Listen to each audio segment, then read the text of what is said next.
first thing I heard on the tape was my own floorboard. I remember that sound in the smallest, sharpest way. A dry creak, the one outside my bedroom that always groaned if I shifted my weight the wrong way.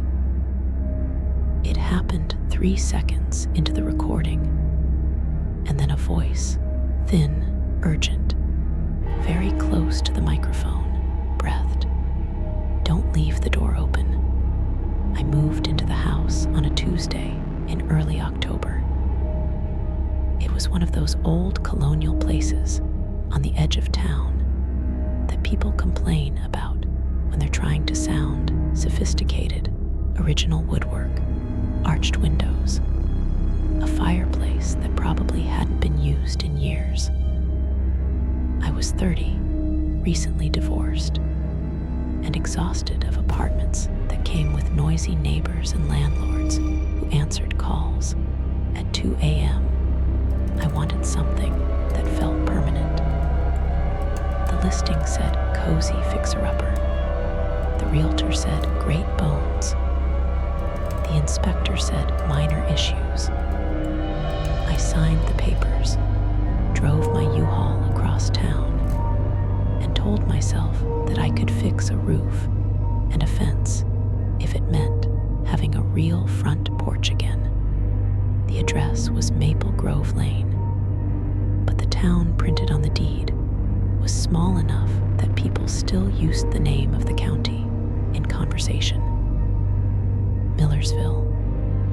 3 gas stations, 1 diner, a high school football field where the lights went out at precisely 11 p.m. on Fridays. It was the kind of place where kids left for college and came back for weddings, where local cops knew everyone by name. I liked that the first week. I liked the silence, the way the maples dropped leaves like confetti in front of my porch. I didn't know the house's previous owner, and the file the realtor gave me had a thin pack of paperwork that ended abruptly a year earlier with a police notice. Last seen, Daniel Pierce. No charges, no trace. You hear disappeared, and you imagine the worst. The neighbors had a different tone. He took off, Mrs. Albright told me when I brought a casserole and a half-strength smile. She kept her lipstick in place like she did community secrets. Took off, left the keys, left some mail. People said he was getting strange, kept to himself. Shame. The police report was bland and procedural. A missing person form, an officer's memo noting that Daniel's truck was found abandoned 2 towns over. The house had been cleared, the utilities turned off, and the bank eventually sold it. No sign of foul play, no murder scene photos, no body, no answers. The first few nights in the house were sweet and quiet. I slept like someone who hadn't been sleeping well in a long time. In the daytime, I painted the kitchen a color I'd seen on a home improvement show and later hated. I fixed the shower head that never quite pointed the right way. At night, the house told me its own small truths. The pipes sang a different way when the heat kicked on. A mouse or two skittered behind the basement laundry, and the front walk held a long, cold shadow under a streetlight that made me feel watched when I came home late. I found the tape a month in, during a Saturday when it rained, and I had nothing else to do. I was clearing the attic for insulation. The house had kind of a split personality, all cozy on the first floor and cavernous up top when my hand brushed a loose board. It stuck for a second, and when I pried it up, there was a shallow cavity. Inside sat a VHS cassette wrapped in a stained dish towel, yellowed tape peeking out like an old tongue. On a scrap of masking tape, someone had written, in hurried block letters, Rec 1427. I don't like superstition. I like thermometers and spreadsheets, and the idea that a problem has a solution. But for the first split second, I felt that prick of something older than logic. The house felt a half-beat colder. Rain on the roof became a separate voice. I put the tape in my jacket and told myself I would throw it away later. Then I remembered an old VCR my ex had kept in a closet, and the same small, foolish curiosity that had me drilling a hole in a wall to hide a cable got me setting up the VCR in the living room like a ritual. The tape didn't have a label beyond that scrap. I should have stopped there. It was raining. It was Saturday. I had nothing pressing to do, so I pressed play. From the moment the screen flickered, the tape felt like a beetle trapped under glass. Static, then an image, a living room that could have been mine. It was at a strange angle, high and across the room, as if the camera had been set on a shelf and forgotten. An old lamp burned in the corner, casting half the frame into slow orange. The sound was thin and close. I could hear every clap of rain. Then someone moved into frame. A man in his 40s, hair cropped short, a heavy knit sweater Daniel, I assumed. He looked like a man who had been thinking too much. He said in the tape, if anyone is watching this, call someone. Don't think you're safe just because you moved in. His eyes were raw. There was a film of sweat on his upper lip. He laughed once, a short, brittle sound. I know what you're going to say, he said to the camera.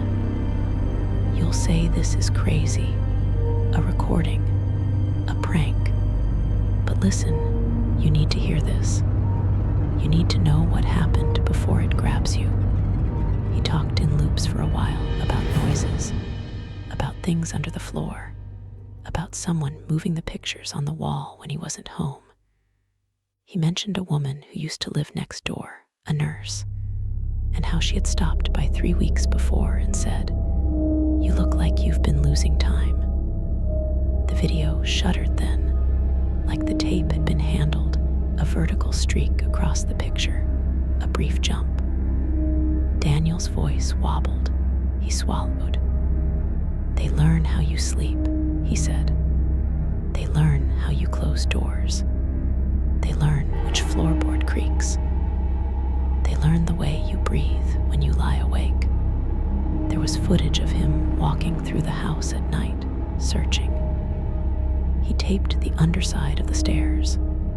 He checked the crawl space.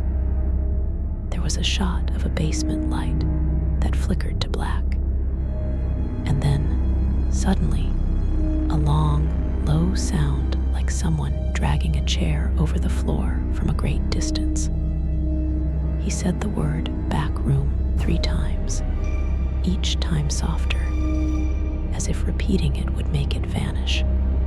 I watched the tape 3 times straight. Each time I found something new. On the second run, I noticed that, at the 2-minute mark, when Daniel said, "Don't leave the door open," there was an almost inaudible whisper under his voice. I slowed it in my head and imagined a second set of lungs. It sounded like a name, and then it sounded like a laugh. On the third run, my chest tightened when I saw the camera tilt slightly. the briefest moment, the lens caught the curve of a face in the corner of the doorway. Not Daniel's face, not someone standing. A reflection, maybe. A trick. I told myself that. I told myself too many things. After that night, the house began to feel less like mine. I told people I found an old tape, and that it was probably silly, that it was probably the product of stress and an overactive imagination. Tyler from work joked and said I should upload it, make a viral mystery. Megan, my ex's sister, who became a weird kind of friend after the divorce, came over and watched it with me and left her hand on my shoulder like a human anchor. "Stop watching it," she said, not joking. "You don't need to know what he thought. You need to fix that leaky sink." She was right, of course, but you only get so many right reasons when something is tugging at your attention like a loose string. 2 nights later, I woke up at 2:13 a.m. to the sound of a voice calling from the living room. It was so faint that at first I thought someone was on my porch.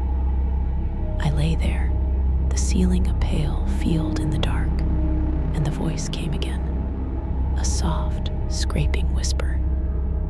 My brain offered normal explanations in a line: the pipes, the house settling, the wind. Then I remembered the tape. I remembered they learn how you sleep. I felt stupid and afraid at once. I crept to the living room with a flashlight. The house was gray under the moon. The front door was locked, the windows closed.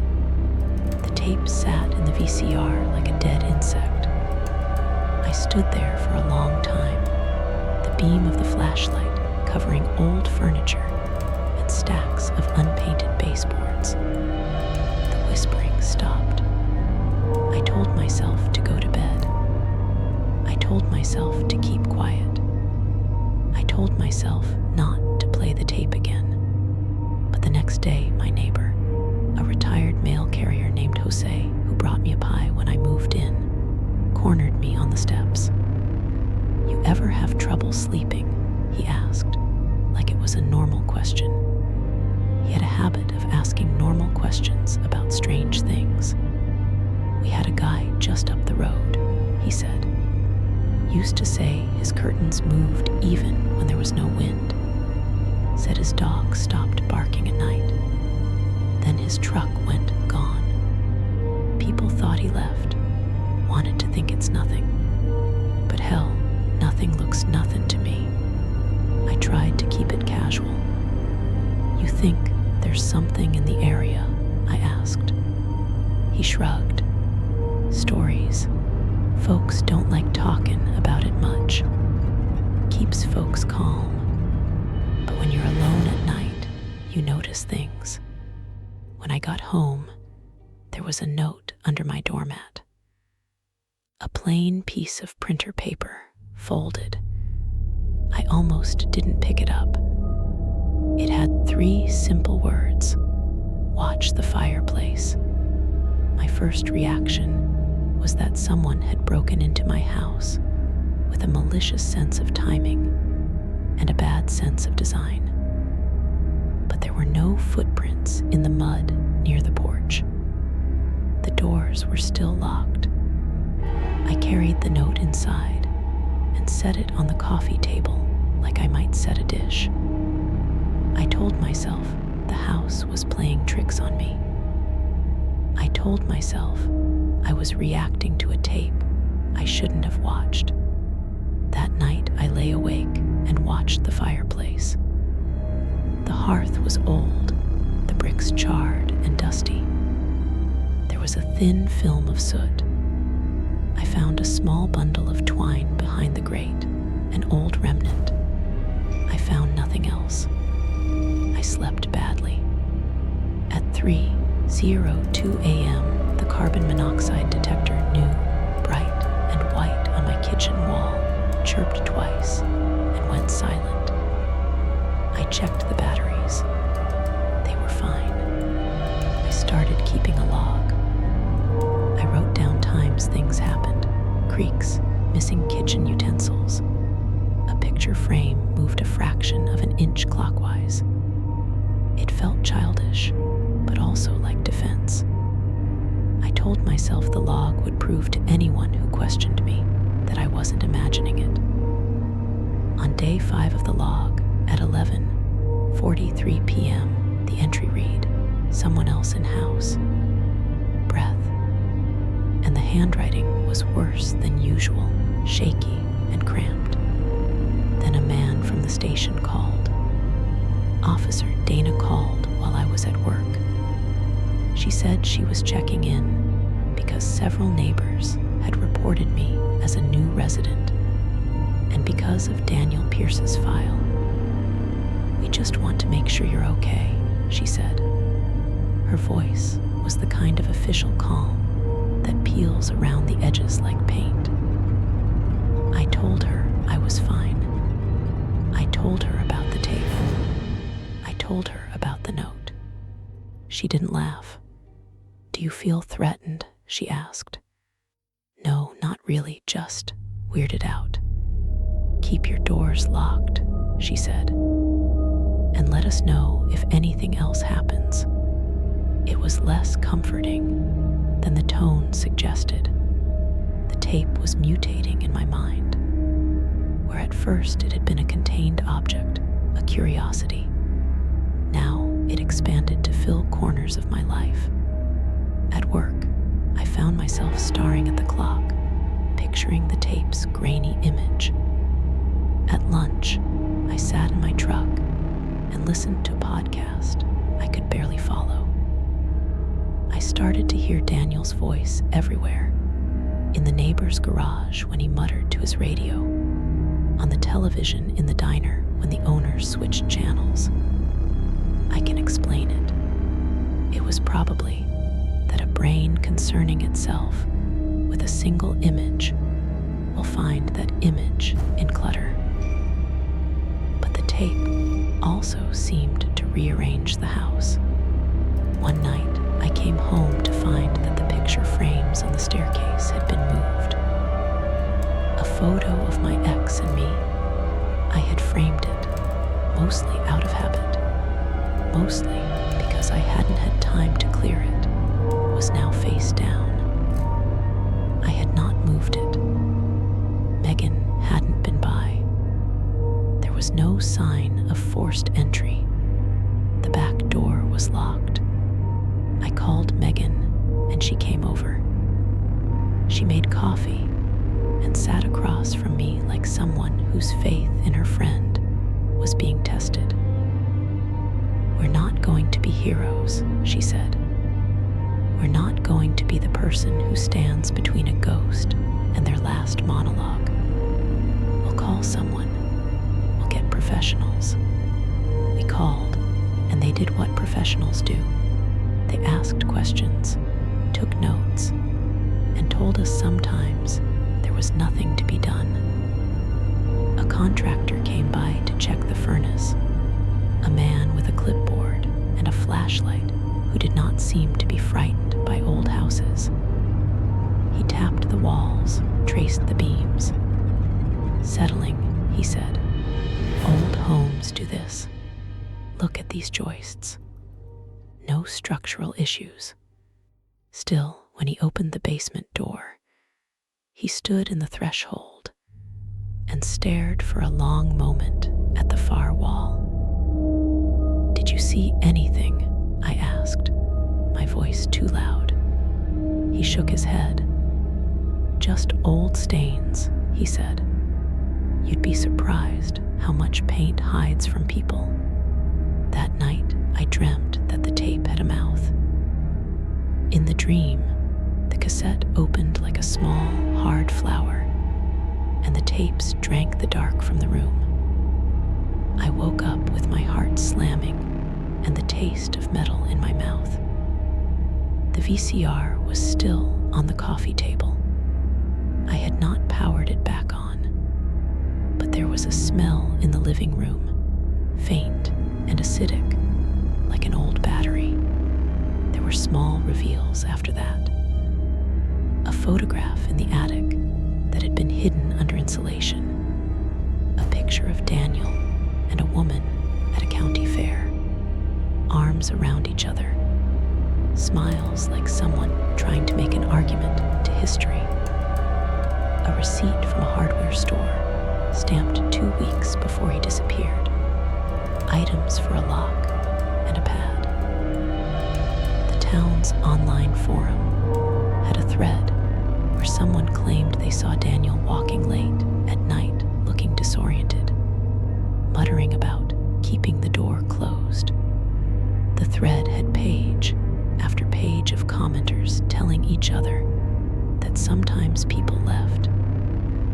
And that's just how life works. The more I read, the more I felt like I was reading something that had been written around me while I was asleep. And then there was the night the tape began to answer me. 1 week after I found it, I slept through most of the first half of the night. I woke at 1:47 a.m. with a feeling like someone had touched my shoulder, not physically, but with the sense that someone was leaning in close to my ear. The TV in the bedroom, an old hand-me-down connected to nothing, flickered to life on static. The VCR in the living room powered itself on. I should have jumped out of bed. I should have unplugged it. Instead, I went to the living room like a rat, to a glint of light.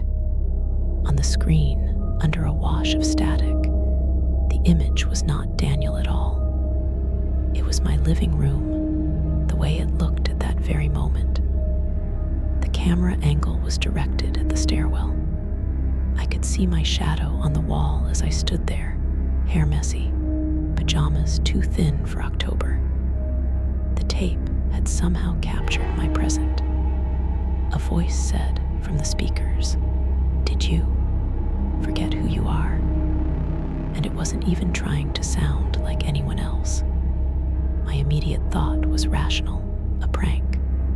Some kid with a camera, some deepfake technology. But there are textures to a human voice that deepfakes struggle to nail. There was an intimate, half-broken cadence to it, like someone who'd been on the edge for a long time and learned to measure their words in tiny beads. The voice said, "You moved the frame. You didn't notice at first." It said, "You found the tape." I flashed on the old rules of my life. Don't answer when you hear scratching at the door. Don't open a strange box. Get sleep. The voice on the tape said, "You can ask me questions." I laughed because it felt like the correct thing to do in a horror movie. Laugh to keep panic from tipping into hysteria. "Who is this?" I asked. The tape answered, "You know my name." "Daniel," I said. "Yes," then softer. "And you?" There was a beat in which it felt like the room inhaled. "What do you want?" I asked out loud. "To be heard," the tape said. "To be fixed. To pass it on." "Pass what on?" I asked. The tape hummed. "Habits," it said. "Patterns. Places they can come from. You found them. You saw me. Keep them from knowing. Close the doors." "Close which doors?" I asked. My voice sounded small on the recording, like a child's. Every conversation I had been on the edge of, every odd detail in the house, caved into place. The missing time, the moved frame, the note under the doormat. It wasn't just an object that made noise. It was a map. "Why did you leave?" I asked. Because the tape was a person now, and people want reasons. the voice warped, 3 notes twisting against each other the way an old radio warps song.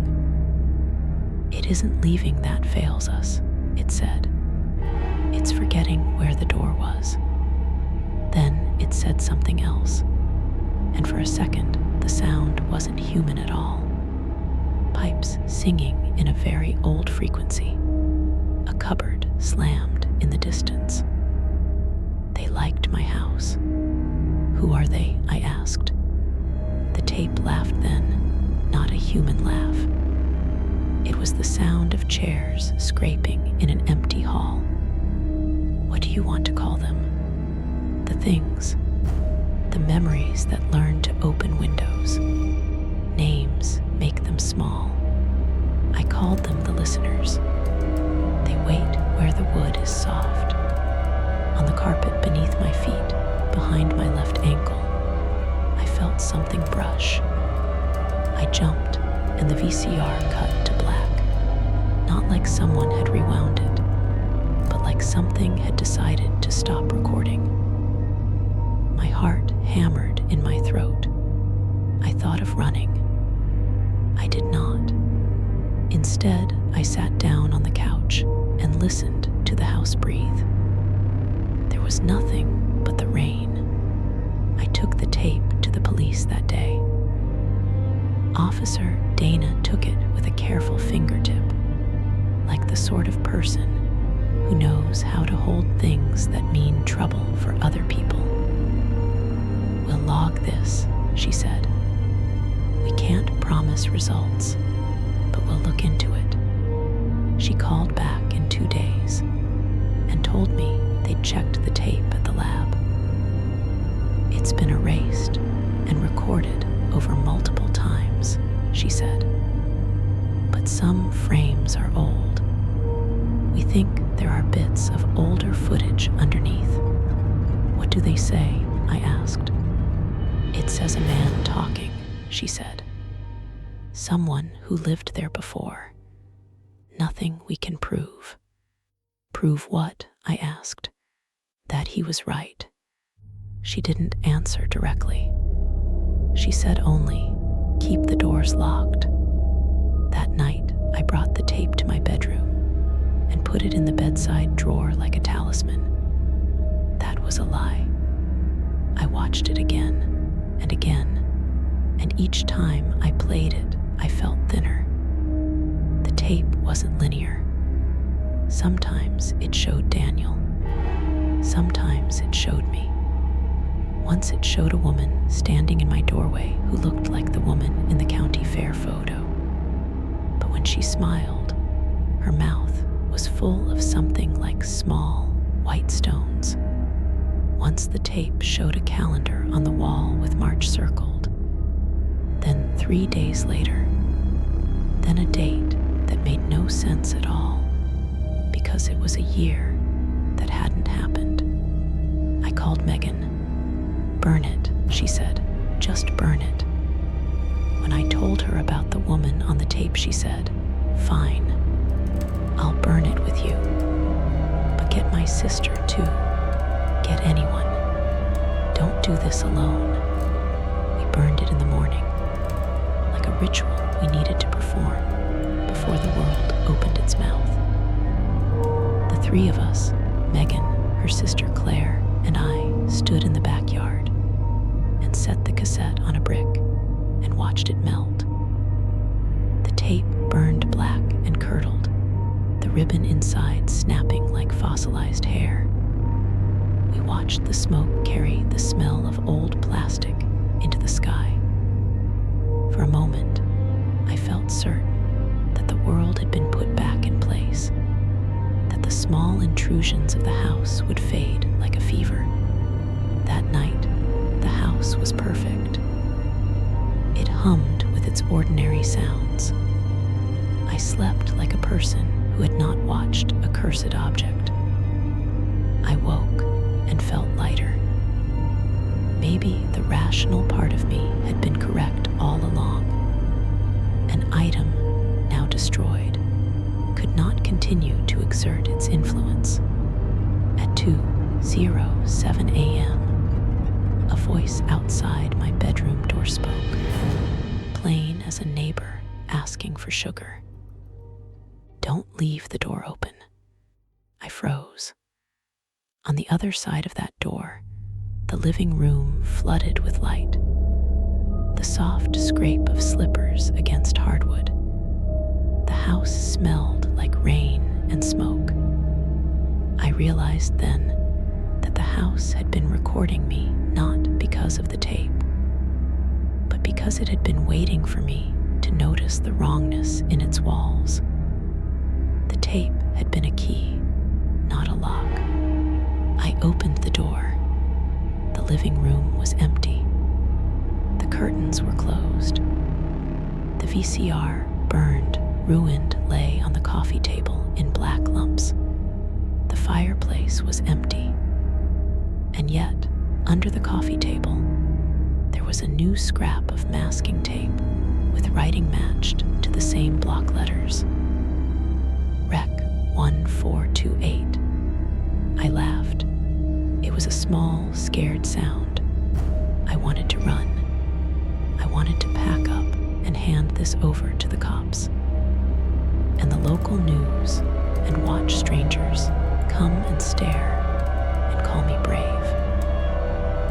Instead, I sat at the kitchen table and stared at that little tag like it might tell me what to do. It took me a long time to understand the rules. The house taught me by example. It was never direct. It was a series of tiny revelations that stacked into an entire shape. The listeners, whatever the tape had named them, were not ghosts in the Victorian sense. They were not made of whales. They were made of habits. They were small thefts, quiet changes, little calibrations of a life that were easy to miss. The way a picture tilted a fraction of an inch each day. The way the oven timer died and came back when they wished. The way a person forgot something deeply important and, in forgetting, made room for them. I kept finding things out of place that made no sense until the next day when they were right again. A child's shoe on the stair, a knife missing from the block, and then returned to a different slot. A calendar day crossed out in a hand that wasn't mine. I began to suspect that when Daniel said they learn how you sleep, he meant it literally. They observe the arc of a life and copy it cautiously, patiently, waiting for an opening. I called my mother and told her everything in fragments. She is practical. She asked me questions about food and whether I was eating, about the house's locks. "Move back," she said finally. "Just come home." I thought about that. I thought about trading my problems for other people's problems. I thought about calling a realtor and quitting my job and becoming a person who sold a house in a small town and moved to a city where people had other concerns. I pictured a life where I told this story and people looked at me with a kind of polite pity. Instead, I started to listen. I learned the listener's rhythm by keeping my own like a metronome. When I slept, I left a radio at low volume downstairs. When I left the house during the day, I carried photographs of friends in my pocket, so there was something else the house could watch besides me. I kept every door closed, every lock used. I put tape over the throat of every ceiling vent. I took to whispering to myself the things on the tape that seemed like rules. Don't leave the door open. Don't let them learn your footsteps. Name things when you see them. I felt ridiculous until the day I came home and found a child's drawing propped against my mailbox. A stick-figure family, all smiling black crayon. The face of one person, the one who would be the child, was heavily shaded. On the back, in a small, regular hand, was the word, "Listen." I called Officer Dana. She drove over in a uniform that made the house look less like a sovereign place and more like a place under observation. She took photographs, asked questions, and then, in a way she must be trained for, heaved a sigh like we had been here before. "These things," she said, "they tend to feed off attention. People find them in houses where folks are alone a lot. There's a name for it in old reports, but most of it is cultural. People see what they want to see, and when you look long enough, you make a thing of it." "How do you stop it?" I asked. "Sometimes it stops when folks leave," she said. "Sometimes it doesn't. We have to take it one step at a time. Keep lights on. Keep the house busy." I did the thing she said.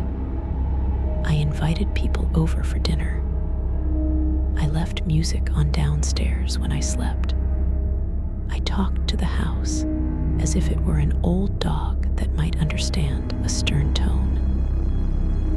Life went on for a while, a fragile bridge of normalcy, and then the twist I didn't see.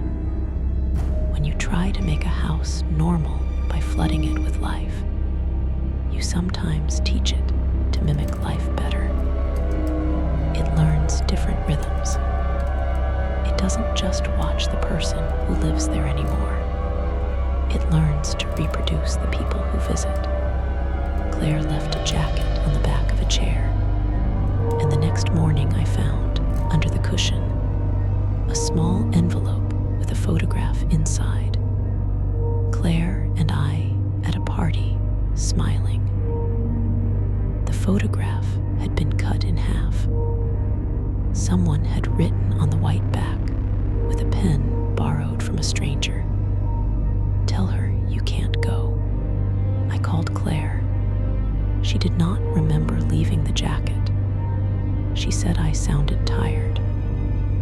"Maybe you're stressed, love," she said. "Maybe tape messes with your head." Megan stopped coming over. She texted once, "I'm busy." It was the only message she ever sent, and it felt like a polite coffin. The climax didn't happen in a single screaming moment. It came slowly, and then all at once, like a river that first trickles, and then breaks a bank. I woke one morning to find the county fair photograph, the one of Daniel and the woman, hanging on my bedroom wall over my dresser. I hadn't moved it. The photograph had been cut in a jagged line through the middle, and in the lower half was my face, pasted where the woman's should be. There was a note on the dresser in a tiny, regular hand. It said, "You remembered wrong."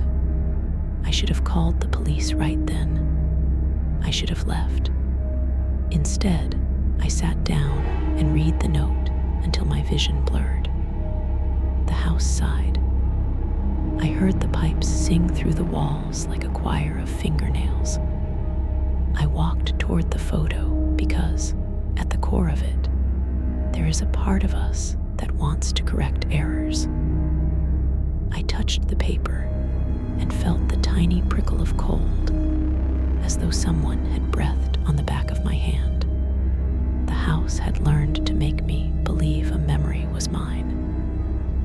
It had learned to resurrect faces and stitch them onto other faces until the seam was invisible. And in doing so, it taught me that memory is the easiest thing to steal because we trust it the most.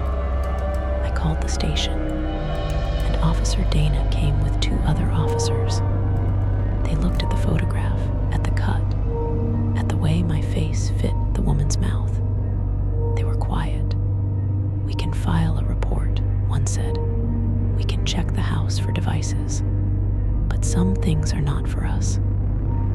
Officer Dana's eyes were shadowed like someone who had seen too many things that didn't make sense. "You need to leave," she said. "For now, take your keys. Take what you must. We'll take a look." I packed what I could in a single, shaking hour. Clothes, my laptop, the little box of keepsakes you carry from life to life. I left the photograph on the dresser. I walked to the front door and stopped. For a second, I imagined walking away and never looking back, a clean break. Instead, I turned and opened the drawer where I had hidden the tape after burning it. Inside sat a new cassette, wrapped in a dish towel, labeled in the same block letters, Rec 1429. I couldn't tell you why I didn't run in that moment. Maybe I thought I could outsmart it. Maybe I was too stubborn. Maybe I wanted answers more than I wanted safety. I took the tape and slid it into my pocket. The house exhaled an old wood wind. I left. Officer Dana drove me to a motel. The town watched with its usual polite curiosity. Neighbors brought casseroles and looked at me with a new, wary tenderness. The police said they would stay in touch. 2 nights later, a car pulled out of my driveway and drove off. The town called it a theft. I called it inevitable. The officers said they'd trace it. They came back to the motel with a printout. A security camera on Maple Grove Lane had captured a figure moving through my living room at 3:13 a.m., folding into the furniture like a shadow who'd found a seam in reality. The image was grainy. It looked like a smear. When days passed and my life settled into a kind of standby, I started to get messages on my phone from unknown numbers. I received video clips, a child's laughter echoing down my kitchen, a hand reaching to put another tape in the VCR, a face reflected in a dark window. It looked like my face. In each clip, there was a whisper. "Don't leave the door open." There was a final twist that came like a closing of a loop. I received an envelope with no return address. Inside was a single photograph, glossy and new. I took it to the motel room bathroom and turned on the light. The photo was my living room. In the corner, on the coffee table, lay a VHS cassette wrapped in a dish towel. There was a scrap of masking tape on it. It said, in the same block letters, Rec 1430. Beneath that, someone had written in a different ink a small message in handwriting I recognized from the edges of the photos. They like new faces. I thought about burning the photograph. I thought about showing Officer Dana. I thought about leaving the state, about ignoring the pull. In the end, I did something else. I posted the video of the first tape, the one Daniel had recorded, to an online forum dedicated to oddities. I wrote nothing more than "found in my attic. Watch at your own risk." I used an anonymous account. I told myself it was a warning. I told myself it was a last attempt to share the burden. It spread. People commented with theories. A hoax, a performance art project, a psychological breakdown. Some became obsessed. A forum thread stretched into hundreds of pages with maps and cross-references, and user-submitted clips of similar phenomena. Someone claimed to have found a cassette in their grandmother's china cabinet with the same masking tape label. Someone else sent in a recording of a voice that said my name as if they'd known it for years. I started receiving packages. Not all of them were sinister. One contained a cheap plastic VCR from an internet charity store. Another contained a stack of masking tape and a pen. One was a postcard from a place I'd never been that said, "Closed doors are safe doors. I don't own that house anymore." The bank took it over after the people who moved in after me left in the middle of the night with the curtains flapping.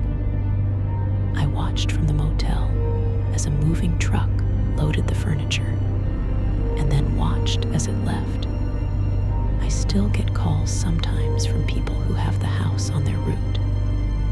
Kids play there, they say, or someone's renting it out. The county posts, the police make a log. Nothing satisfies the itch. I keep the photograph in a locked drawer. I still have the tapes I saved, the burned fragments, and the ones that seem to copy my life through decoys. I don't watch them. I sometimes unplug my phone during the night. I keep the motel television off. I sleep with the radio on sometimes because the sound of other voices blocks the small noises that get lonesome. There's a lesson here, though I don't know who it's for. Curiosity has a price. Secrets left in houses by people who disappear are not always meant to be solved. Sometimes an object is more than a testimony. Sometimes an object is an invitation. We like to think knowledge equals power. That's sometimes true. But knowledge can also be transplanting seed into soil. We find something, and in finding it, we water it. If you're thinking this is all theatrical, know that I can be theatrical.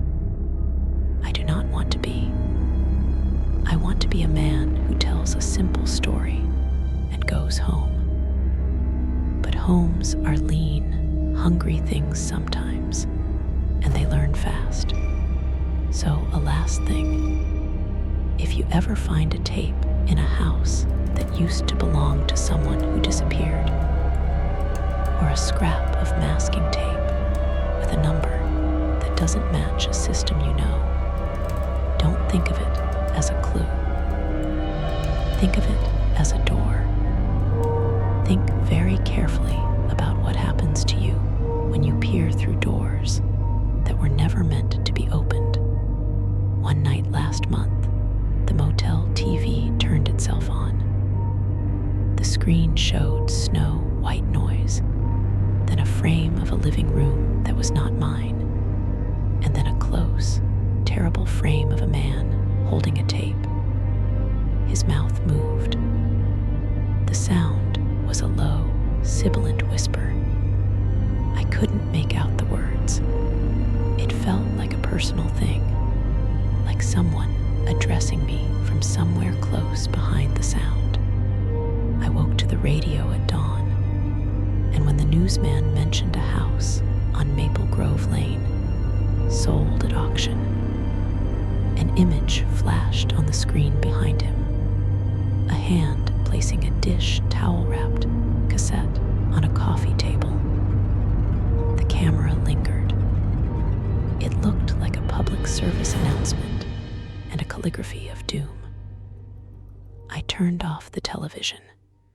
There's a final detail I left for myself. When I first unpacked boxes into the motel room, I slid a small mirror into my suitcase. It's cheap and warped. At night, I look into it to check my eyes, my face. One morning, a small smear of dust on the glass had been wiped away in a single neat circle. In the center of that circle, written in a finger so slight it could have been a smear at first, was the word they used on the tape. Listen. I keep the drawer locked. I keep my doors closed. But sometimes, when the maples shake their leaves and the wind writes little letters on motel curtains, I think I hear the soft scrape of slippers across a floor I used to call mine. And sometimes, when the world is very quiet, I swear I can hear, with the sort of clarity that makes you stop breathing, my own floorboard creak, perfectly timed, as if someone is in the house just behind the wall, practicing the way I fall asleep. Don't leave the door open.